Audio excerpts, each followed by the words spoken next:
बात नहीं करेंगे, आज बोलेंगे भी, ठीक है? तो बिल्कुल चलिए मैम। पहले जो 2 चैप्टर बचा हुआ था उसको एक देख लिए हम लोग ब्रीफ में, उसके बाद फिर इस पे क्वेश्चन आंसर सेशन होगा, ठीक है? तो देखिए चैप्टर 9 को, उसमें प्रशस्ति के बारे में आप लोगों ने गाइड बुक में बहुत पढ़ा होगा और हम लोग रट्टा भी मारे हैं उससे कि कौन सा प्रशस्ति किस राजा के बारे में बोलता है। तो इसके बारे में देखते हैं आखिर ये प्रशस्ति है क्या। ये जो है एक विशेष प्रकार की आलेख है, ठीक है? और यह जो है संस्कृत शब्द है। प्रशस्ति जो है संस्कृत शब्द है। इसको बहुत अच्छे से याद रखेंगे कौन शब्द किस भाषा की है, ठीक है? क्योंकि इससे भी क्वेश्चन आयोग अब बनाने लगी है। और ये जो संस्कृत भाषा में है ये प्रशस्ति, इसका हिंदी में जो अर्थ होता है वो प्रशंसा होता है, ठीक है? और इसमें जनरली जिस भी राजा के दरबारी कवि के द्वारा ये प्रशस्ति आलेख मतलब उत्कीर्ण किया जाता था, उसमें उस राजा से संबंधित प्रशंसा ही लिखा जाता था। जैसे इलाहाबाद की प्रशस्ति है, आप लोगों ने पढ़ा होगा और क्वेश्चन भी इसमें प्रीवियस ईयर में दिखता है कि ये जो इलाहाबाद की जो प्रशस्ति है उसका संबंध किससे है, तो हम लोगों ने कई बार पढ़ा है समुद्रगुप्त, ठीक है? तो ये जो प्रशस्ति है वो इलाहाबाद में स्थित अशोक स्तंभ पर ही ये उत्कीर्ण की गई है और इसको जो है समुद्रगुप्त के दरबारी कवि और मंत्री हरिसेन के द्वारा वहां पे लिखा गया है और ये संस्कृत भाषा में है, ठीक है? इसमें जो है हरिसेन समुद्रगुप्त को उनकी प्रशंसा करते हुए लिखते हैं कि ये जो है राजा एक योद्धा है, युद्धों को जीतने वाले हैं, विद्वान तथा कवि हैं, ठीक है? यानी कि अगर मान लीजिए पूछते कि जो इलाहाबाद प्रशस्ति है उसमें समुद्रगुप्त को किस किस रूपों में दिखाया गया, तो ये 4 उनका रूप है जिसके माध्यम से प्रशंसा किया गया है। तो ये जब तक आप याद नहीं रखेंगे तो कैसे क्वेश्चन डील करेंगे? तो याद रखेंगे उस प्रशस्ति के माध्यम से समुद्रगुप्त को एक योद्धा के रूप में, युद्धों को जीतने वाले, विद्वान तथा कवि के रूप में दर्शाया गया है, ठीक है? और इसी प्रशस्ति में ये जो समुद्रगुप्त है उनको ईश्वर के बराबर दर्जा भी दिया गया है, तो ये भी एमबीबीआई पॉइंट है इसका।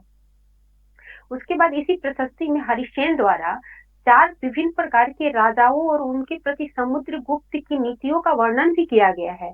और इससे कई प्रीवियस ईयर और खासकर बीपीएससी प्रीवियस ईयर में आपको क्वेश्चन देखने को मिलेगा। जैसे पिछले साल पूछा था इन्होंने कि समुद्रगुप्त दक्षिणावर्त के कितने राजाओं को हराया था। आप लोगों ने अगर देखा होगा तो ये क्वेश्चन आपको याद होगा और ये इसी प्रशस्ति से ये क्वेश्चन निकल कर बाहर आया है, ठीक है? तो इसमें बताया गया है कि आर्यावर्त के 9 शासकों को हराकर समुद्रगुप्त अपने राज्य में मिलाया। यहाँ पे ध्यान दीजिएगा, वो जो 4 प्रकार के राजाओं के साथ संबंध इस प्रशस्ति के माध्यम से जो समुद्रगुप्त को दिखाई जा रही है, उनके साथ अलग अलग रिलेशन होता था इनका।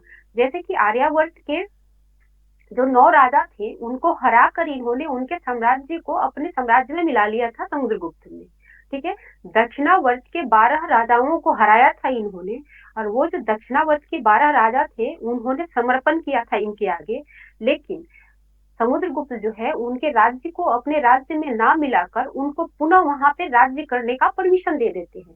तो इसको भी क्लियरली एकदम याद रखेंगे, आयोग यहाँ से भी क्वेश्चन अब बनाएगी क्योंकि वो ऑलरेडी वहां पूछ चुकी है कि दक्षिणावर्त के कितने राजा हारे थे इनसे और आर्यावर्त के कितने राजा हारे थे, ठीक है? तो अब उसके डेप्थ में जाकर पूछने की बारी है उनकी। उसके बाद इसमें देखते हैं तीसरा कैटेगरी है जो उसमें बताया जा रहा है कि असम, तटीय बंगाल, नेपाल तथा उत्तर पश्चिम के कई गण और संघ जो है समुद्रगुप्त के लिए उपहार लाते थे तथा उनकी आज्ञाओं का पालन करते थे और उनके दरबार में उपस्थित होते थे। यानी कि ये जो दिखाया जा रहा है, जो असम है, तटीय बंगाल है, उत्तर पश्चिम के अधिकांश संघ है, उनको इन्होंने हराया नहीं था, वो ऑलरेडी इनकी अधीनता वो लोग स्वीकार कर लिए थे, इनके लिए उपहार लाते थे और कंटिन्यू इनके दरबार में वो लोग अपनी उपस्थिति या हाजिरी जो भी कहे वो दर्ज कराते थे। उसके बाद देखते हैं कि चौथा कैटेगरी कौन था। ये जो थे संभवतः कुषाण तथा शक वंश के जो शासक थे वो थे और श्रीलंका के शासक थे जो इनकी अधीनता स्वीकार कर ली थी और अपने पुत्रियों से इनका विवाह किया था, ठीक है? तो इसी प्रशस्ति के माध्यम से 4 टाइप के राजाओं का मतलब वर्णन भी किया गया है और उनसे समुद्रगुप्त का संबंध भी दिखाया गया है। तो ये काफी इंपॉर्टेंट है, इससे कई प्रकार से क्वेश्चन बनेंगे और सारे पॉइंट को आप याद रखेंगे, किनके किनके साथ कैसा कैसा संबंध था, किनको उन्होंने अपने राज्य में मिलाया और किनको वो फिर से अपने मतलब राज्य करने की परमिशन दी, किनके यहाँ शादी हुई उनकी, ठीक है, एवरीथिंग आपको यहाँ पे याद रखना होगा। उसके बाद देखते हैं कि ये जो प्रशस्तियां लिखी जाती थी राजाओं के प्रशंसा में, तो उसमें जो है उनके पूर्वजों का भी वर्णन होता था। जैसे कि जो इलाहाबाद की प्रशस्ति है जो हरिसेन के द्वारा लिखा गया था, इसमें उनके जो समुद्रगुप्त है उनके प्रपितामह, पितामह, दादा, पिता और माता के बारे में वर्णन है। ठीक है, इसी प्रशस्ति से पता चलता है कि जो समुद्रगुप्त की माँ है कुमार देवी, उनका संबंध लिच्छवी गण से है, तथा इनके जो पिता है चंद्रगुप्त प्रथम, ये गुप्त वंश के पहले मतलब संस्थापक हैं, और इन्होंने पहली बार महाधिराज की पदवी हासिल की। अभी तो सबको जानते हैं कि कुमार गुप्त वगैरह जो है महाधिराज की पदवी मतलब धारण की है। अगर वो पूछ दे कि किस प्रशस्ति से ये बात निकल कर सामने आई है, तो आप लोग जब तक इसको डिटेल में नहीं पढ़ेंगे तो गड़बड़ कर सकते हैं। ठीक है, तो इसको ध्यान से देखें आप लोग और बुक को पढ़ें। उसके बाद देखते हैं कि इसी चैप्टर 9 में हर्षवर्धन और हर्षचरित के बारे में भी कुछ बताया गया है। इसमें बताया गया है कि लगभग 1400 साल पहले हर्षवर्धन के दरबारी कवि थे बाणभट्ट। इन्होंने संस्कृत में उनकी जीवनी हर्षचरित लिखा है।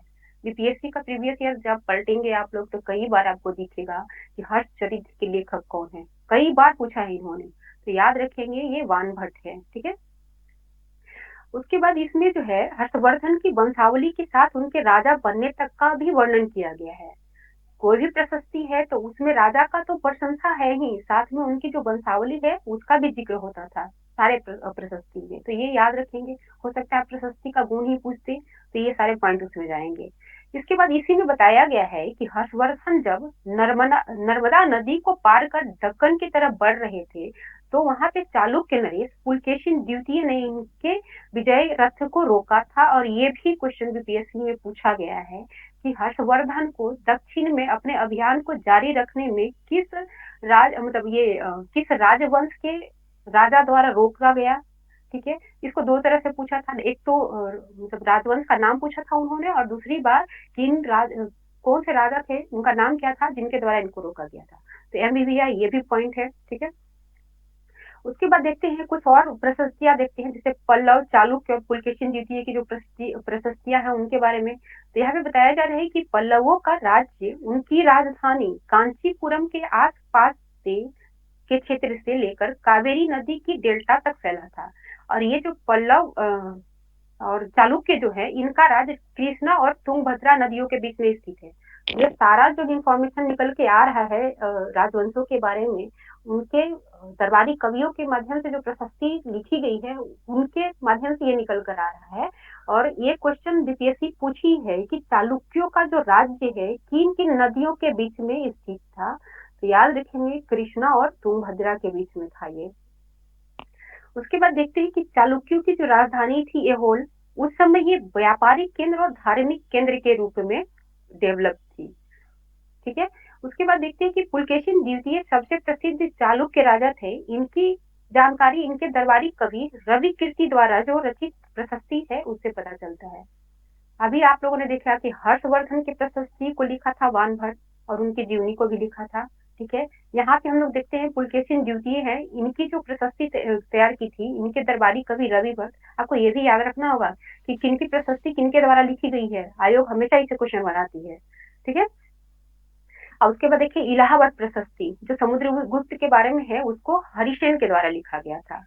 उसके बाद देखते हैं कि ये जो रवि कीर्ति के द्वारा जो लिखा गया था पुलकेशिन द्वितीय की प्रशस्ति, उसमें उन्होंने बताया है कि पुलकेशिन द्वितीय जो है वो पूर्व तथा पश्चिम दोनों समुद्र तटीय इलाकों में अभियान चलाया था। ठीक है, उसके बाद इन्होंने बताया है कि पल्लव राजा पर भी इन्होंने आक्रमण किया था, जिसके बाद वो पल्लव राजा जो थे जिन पे आक्रमण किया गया था वो कांचीपुरम के दीवार के पीछे शरण लिया था उन्होंने। ठीक, ये भी इंपॉर्टेंट है, इससे भी क्वेश्चन बन सकता है। फिर हम लोग देखते हैं कि दक्षिण भारत में सभा काफी पॉपुलर थी। तो अब ये सभा क्या थी, कहा जाता है कि पल्लवों के अभिलेख से पता चलता है कि ब्राह्मण भूस्वामियों का एक स्थानीय संगठन था जिसे सभा कहते थे, और इसके माध्यम से कई तरह की व्यवस्था होती थी। जैसे बोले आज हमारे यहाँ जैसे पंचायती राज व्यवस्था करती है, उसी तरह का वर्क लगभग ये लोग करते थे सभा के माध्यम से। और ये जो सभा थी वहाँ के जो ब्राह्मण भूस्वामी थे उनकी संगठन थी, ये याद रखेंगे। ब्राह्मण भूस्वामियों की संगठन को सभा कहा जाता था। ठीक है, ये जो सभा थी वो अपने उप समितियों के माध्यम से सिंचाई, खेती बाड़ी से जुड़े विभिन्न काम, सड़क निर्माण, स्थानीय मंदिरों की देखभाल आदि का काम करते थे। और वैसे जगह जहाँ पे ये ब्राह्मण भूस्वामी नहीं थे, वहां पर इस तरह की जो कार्य होती थी ऊर नामक ग्राम सभा के माध्यम से होती थी। याद होगा, अगर आप बीपीएससी प्रीवियस ईयर क्वेश्चन देखे होंगे तो वहां पे पूछा था कि ये ऊर किस तरह की संस्था थी दक्षिण भारत में। तो ये ग्राम सभा थी जो सभा के अनुपस्थिति में की स्थिति में ये वहां के स्थानीय वर्ग को देखते थे। ठीक है, उसके बाद एक और टर्म आता है नगरम। नगरम जो है वहां के व्यापारियों का संगठन है। तो ये जितने भी वर्ड आएंगे आपको एकदम एमबीबीआई करके एक जगह नोट करके आपको याद करना होगा। ठीक है, क्योंकि अब जब भी आप मतलब एंशिएंट हिस्ट्री और मिडावल हिस्ट्री से क्वेश्चन देखेंगे तो इसी तरह के वर्ड्स वो लोग दे देकर फंसाते हैं। उसके बाद देखते हैं कि जो कालिदास थे ये अपने नाटकों से राज दरबार का चित्रण किया करते थे। जनरली जब इनके नाटक आप पढ़ेंगे तो किसी भी राज दरबार का चित्रण किया जाता था उसके माध्यम से। उन्होंने राजा और अधिकांश ब्राह्मणों को संस्कृत बोलते हुए दिखाया है अपने नाटकों में, तथा अन्य लोग मतलब राजा और ब्राह्मण के अलावा जो भी पर्सन थे और वो महिला, इनको प्राकृतिक बोलते हुए दिखाया है। तो ये भी याद रखेंगे कि ये कालिदास अपने नाटक के माध्यम से शो किए हैं। हो सकता है आयोग का खोपड़ी घुमा तो पूछ दे कि कौन से ऐसे मतलब कवि या नाटककार थे जिन्होंने इस तरह का मतलब सीन क्रिएट किया था, तो वो कालिदास है। इनकी एक बुक है अभिज्ञान शकुंतलम। ठीक है, ये कालिदास के द्वारा लिखा गया है। इसमें दुष्यंत नामक राजा और शकुंतला की प्रेम कहानी है। इस नाटक में एक गरीब मछुआरे के साथ राज कर्मचारियों के दुर्व्यवहार की बात कही गई है। ये क्वेश्चन पूछा हुआ है। उन्होंने पूछा था कि किस नाटक के माध्यम से एक गरीब मछुआरों के साथ राजकर्मियों के दुर्व्यवहार की बात निकलकर सामने आई थी। तो है अभिज्ञान शकुंतलम, ये याद रखेंगे। ठीक है, उसके बाद देखते हैं चैप्टर 10 को देख लेते हैं हम लोग। इसमें बताया जा रहा है कि जो हड़प्पा निवासी थे, हड़प्पा जो सभ्यता थी उसमें जो कुशल शिल्पी थे, जो वहाँ के शिल्पी थे काफी कुशल थे और उन्हें तांबे के धातु कर्म यानी धातु शोधन की ज्ञान थी। और वो तांबा तथा टीन को मिलाकर कांसा बनाने की विधि भी जानते थे, इसलिए इसको कांस्ययुगीन सभ्यता भी कहा जाता है। अभी आप लोगों ने देखा होगा महारौली के जो लौह स्तंभ है उससे कई बार क्वेश्चन ही बन चुका है। तो ये जो महारौली यानी जो दिल्ली में स्थित लौह स्तंभ है, इस पर चंद्र नामक एक शासक का जिक्र है। ये भी क्वेश्चन बना हुआ है कि महारौली पे किस शासक का वर्ण है, मतलब वर्णन है, तो वो चंद्र है नाम उनका। उसके बाद देखते हैं स्तूप। स्तूप तो हम लोग जनरली अभी गाइड बुक में भी पढ़ लिए और मेन का तैयारी कर रहे थे मौर्य आर्ट वगैरह, तो उसमें भी पाल आर्ट में भी देखे हैं स्तूप। लेकिन इसके बारे में बहुत डिटेल्स इसमें बताया गया है। इसमें बताया गया है कि जो स्तूप है उसका शाब्दिक अर्थ जो है टीला है। इसका जो आकार है कभी गोल या लंबा होता था और कभी कभी बड़ा या छोटा होता था। तो ये दो तरह की आकृति में पाया जाता था, इसको दोनों को याद रखेंगे। और इसमें बताया जा रहा है कि सभी स्तूपों के भीतर एक छोटा सा डिब्बा रखा जाता था जिसमें बुद्ध या उनके अनुयायियों के अवशेष रखे जाते थे। ठीक है, ये जो छोटा डिब्बा था जिसमें अवशेष रखा जाता था उसको धातु मंजूषा कहा जाता है। ये कहीं भी गाइड बुक में आपको नहीं दिख रहा है जो पॉपुलर गाइड बुक है। तो अगर आयोग आपसे पूछे कि धातु मंजूषा है क्या, तो जब तक आप बुक नहीं जानेंगे पढ़ेंगे तब तक ये कैसे बना पाएंगे। तो याद रखिएगा कि बौद्ध स्तूप के अंदर जो छोटी सी डिबिया जिसमें बुद्ध और बौद्ध अनुयायियों की जो अवशेष रखा जाता था उसको धातु मंजूषा कहा जाता है। ठीक है, अब इसमें बताया गया है कि किस तरह से स्तूप जो है कंटिन्यू टाइम टू टाइम वो डेवलप हुआ है, उसका मतलब बनावट में विकास हुआ है। तो प्रारंभ में जो बौद्ध स्तूप बनाए जाते थे वो धातु मंजूषा के ऊपर मिट्टी का टीला बनाकर बनाया जाता था।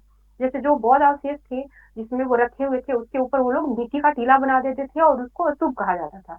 लेकिन जैसे जैसे समय बीता तो थोड़ा सा और टेक्नोलॉजी बढ़ा, तो यहाँ पे मिट्टी के टीला के ऊपर ईंटों को सजाकर ये बौद्ध स्तूप बनाया जाने लगा। ठीक है, उसके बाद फिर जैसे जैसे और समय बीता तो आप ये जब आप आर्ट पढ़ेंगे मेन के लिए तो उसमें भी दिखाएगा कि किस तरह से मौर्य आर्ट में अलग तरह से स्तूप बनता था, पाल आर्ट में अलग तरह से बनता था। तो वही डेवलपमेंट यहाँ दिखा रहा है कि पहले मिट्टी से बनते थे, उसके बाद ईंटों से बनने लगे और फिर कुछ दिन के बाद वो जो स्तूप है उसका निर्माण पत्थरों से होने लगा है। ठीक है, तो इसको भी याद रखेंगे आप लोग। ये जो स्तूप है उसके चारों तरफ से परिक्रमा पद बनाया जाता था। परिक्रमा करने के लिए वर्गाकार पथक्रम होता था, जिसको प्रदक्षिणा पथ कहा जाता है, और इन प्रदक्षिणा पथ को एक रेलिंग के द्वारा से घेरा जाता था, जिसको वेदिका कहा जाता है।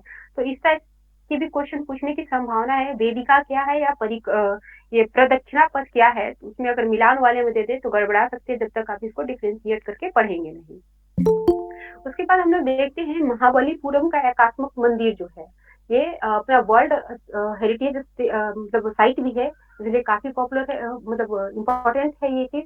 और ये इससे क्वेश्चन कई बार कई आयोग द्वारा पूछा गया है, और बीपीएससी भी इससे क्वेश्चन बनाते रहती है, तो इसको देखते आइए।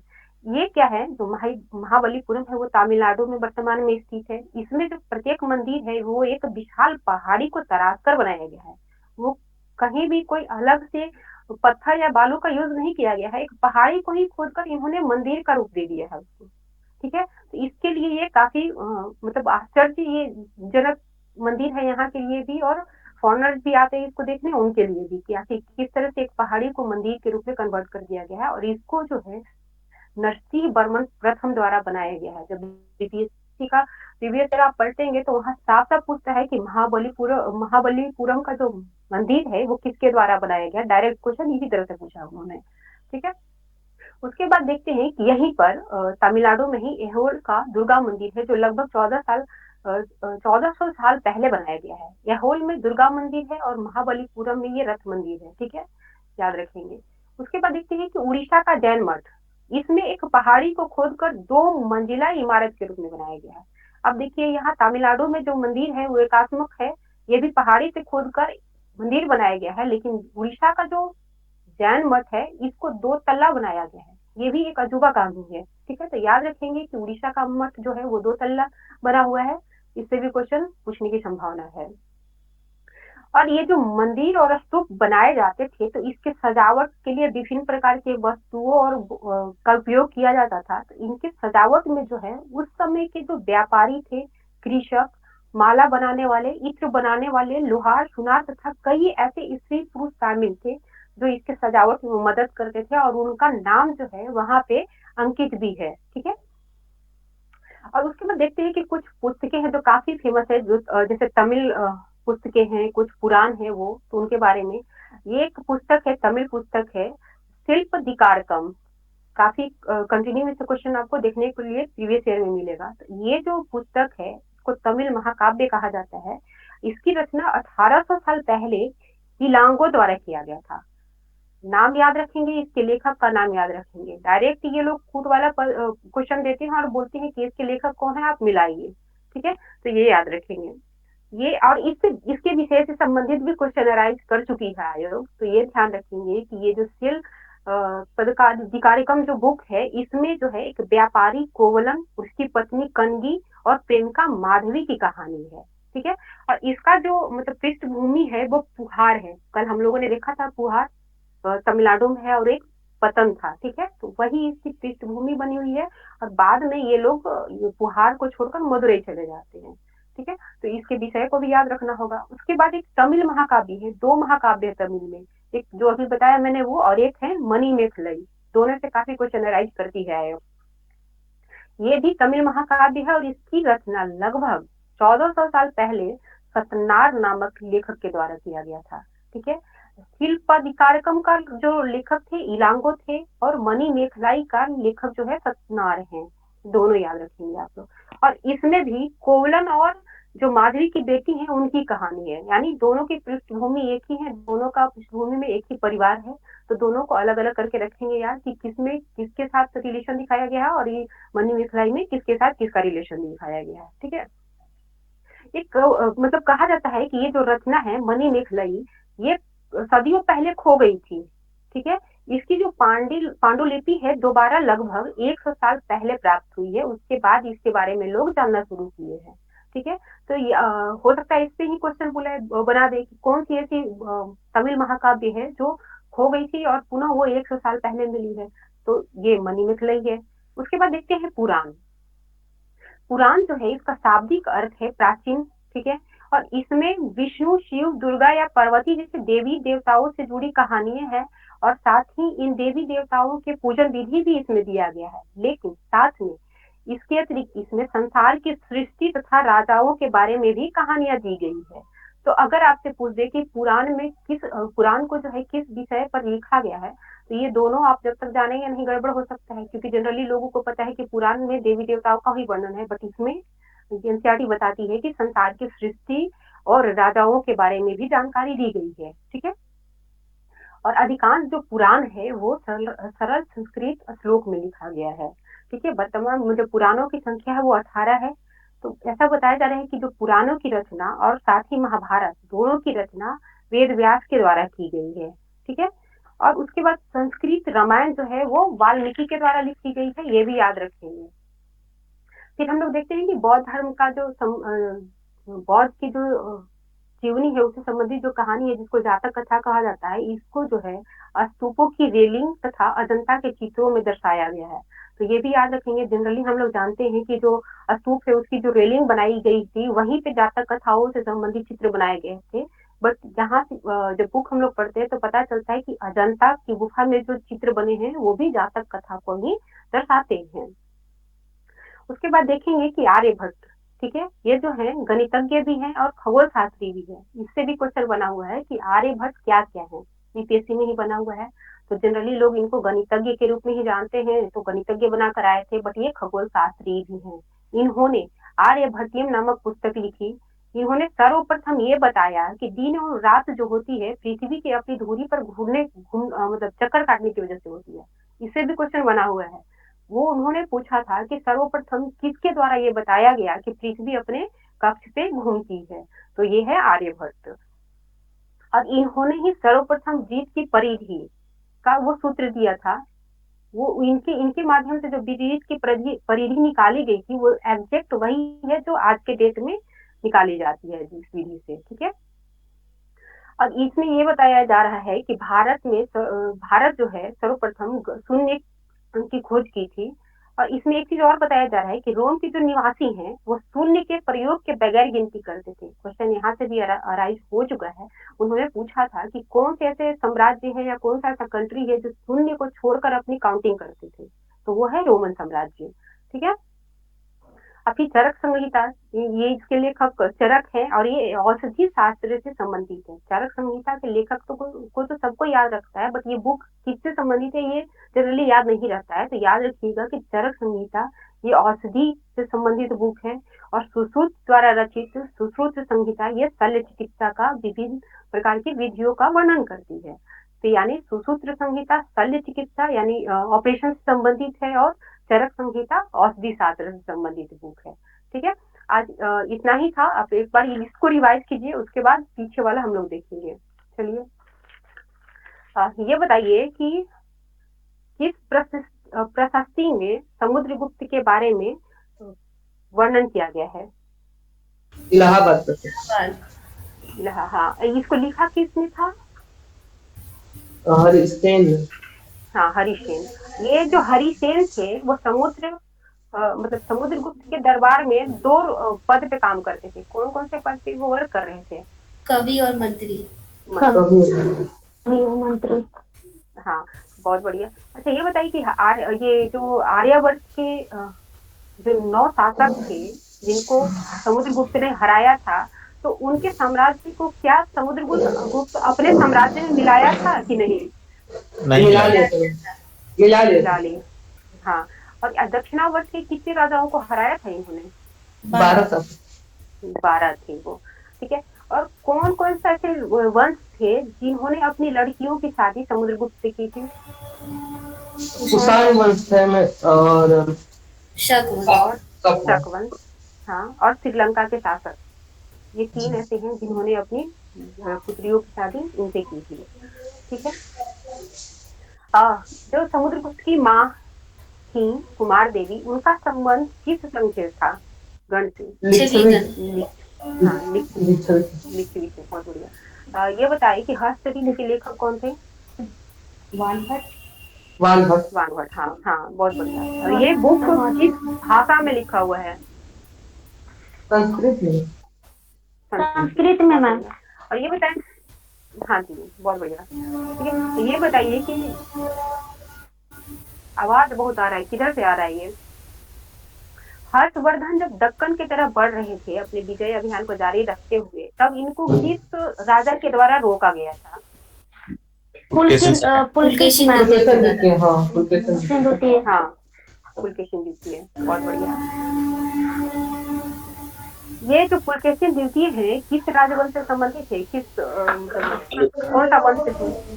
चालुक्य थे ये। चालुक्य। हाँ, पुलकेशिन द्वितीय के बारे में जो प्रशस्ति लिखी गई थी वो किसके द्वारा लिखी गई थी? रविकृति के द्वारा। हाँ हाँ, ये सभा क्या है ये बताइए? ब्राह्मण लोगों का, एक ब्राह्मण लोगों का संगठन है जी, बढ़िया। ऊर क्या है, किसको बोलते हैं? ग्राम सभा है, सबसे छोटी इकाई, सबसे छोटी इकाई। छोटी इकाई क्या? ग्राम सभा ना? ग्राम सभा जी मैम। हाँ, ग्राम सभा को ऊर बोला जाता था उस समय, ठीक है। और नगर की सभा होती थी, संगठन होती थी, व्यापारियों का संगठन था, व्यापारियों का संगठन। हाँ जी, बहुत बढ़िया। ये बताइए कि महारौली का जो लौह स्तंभ है उसपे किस राजा का वर्णन है, किसका नाम लिखा गया है उसपे? चंद्र। हाँ हाँ, बहुत बढ़िया। ये धातु मंजूषा क्या है? पौध के जो अवशेष होते हैं जिनके ऊपर बनती थी, छोटा सा डब्बा जिसमें उनके अवशेष रखे जाते थे, ऊपर स्तूप बनता था। हाँ जी, बहुत जाता है वो क्या बोलते हैं मैम? ट्राई कीजिए, बोलिए बोलिए, क्या बोलते हैं, क्या बोलिए। चलिए ये बताइए कि इसका निर्माण शुरुआत में कैसे किया जाता था? थोड़ा सा आप लोग जहाँ भी आवाज आ रहा है जिनके साइड से, थोड़ा सा उससे दूर आइए ना, ऐसे में थोड़ी काम चलेगा, ठीक है। उससे थोड़ा सा अलग होइए जहाँ भी आवाज है। शायद ये आकाश जी के साइड से आ रहा है ना। बताइए वो स्तूप का निर्माण किस किस पदार्थ से किया जाता था? शुरुआत में स्तूप कैसे बनाए जाते थे? शुरुआत में मिट्टी का टीला बनाया जाता था, और उसके बाद ईंट से, हाँ जी, ईंट से, उसके बाद पत्थरों से बनाया जाने लगे, उसके बाद पत्थरों से बनाया जाता है, बना। हाँ हाँ। ये महाबलीपुरम का जो एकात्मक मंदिर है इसकी विशेषता क्या है? पहाड़ को काट के मतलब एक ही पहाड़ी को तराश के बनाया गया हुआ है। बनाया गया। हाँ जी, बहुत बढ़िया। ये किस राजा के द्वारा बनाया गया था? ये नरसिंहवर्मन प्रथम। हाँ, बहुत बढ़िया। और होल में जो मंदिर है वो किससे संबंधित है? चालुक्य वंश से। दुर्गा मंदिर है वो, मंदिर है। ठीक है। हाँ, और उड़ीसा में जो मठ मिला है वो किस धर्म से संबंधित है? जैन मठ है वो। हाँ जी, इसकी विशेषता बताएं। 2 मंजिला है, ये पहाड़ को काट के 2 मंजिला बनाया गया है जी, ये भी पहाड़ को ही काट कर बनाया गया है, ठीक है। एक इलांगो द्वारा एक तमिल महाकाव्य लिखा गया था, उसका नाम क्या है? शिल्पाधिकारम। हाँ, इसमें इसका मतलब वस्तु क्या है, मतलब विषय वस्तु क्या है इसका? उन पत्नी कनगी और उनका नाम माधवी। कनगी और माधवी के बारे में कहानी है, इसके बारे कहानी है। हाँ। अब पृष्ठभूमि कौन सा क्षेत्र बना था इसका? ये पुहाड़ और मदुरई, ठीक है, दोनों है, पुहाड़ भी और मदुरई भी है, ठीक है। मणि मेखलाई, इसके लेखक कौन है? सतनार। हाँ, इसकी जो कहानी का देश है वो कौन कौन है? मणि मेखली, माधवी की बेटी और कोवलन। हाँ, मतलब इसमें पिता पुत्री का वर्णन किया गया है, ठीक है। ये बताए कि पुराण जो है उसमें कौन कौन से विषय पे लिखा गया है? वर्तमान में किस? हाँ, पुराण पुराण में देवी देवता से जुड़ी कहानियां हैं, विष्णु देवी देवता, उसके बाद शिव और संसार दुर्गा की पार्वती सृष्टि और राजाओं के बारे में भी लिखा गया है। और देवी देवताओं की पूजा की विधियां हैं। बहुत बढ़िया। और अब कितने पुराण हैं? 18 18 हैं। और इसको लिखा किन उन्होंने है? वेद व्यास। वेद व्यास। और संस्कृत में जो रामायण लिखी गई है उसके लेखक कौन है? कालिदास। वाल्मीकि। वाल्मीकि। रामचरितमानस लिखा था उन्होंने। ठीक है। ये बताइए कि जातक कथाओं को कहाँ कहाँ उत्कीर्ण किया गया है? अजंता में। हाँ, और 2 जगह पे हुआ है। स्तूपों की रेलिंग में। हाँ, स्तूपों की रेलिंग में और अजंता के चित्रों में। ठीक है।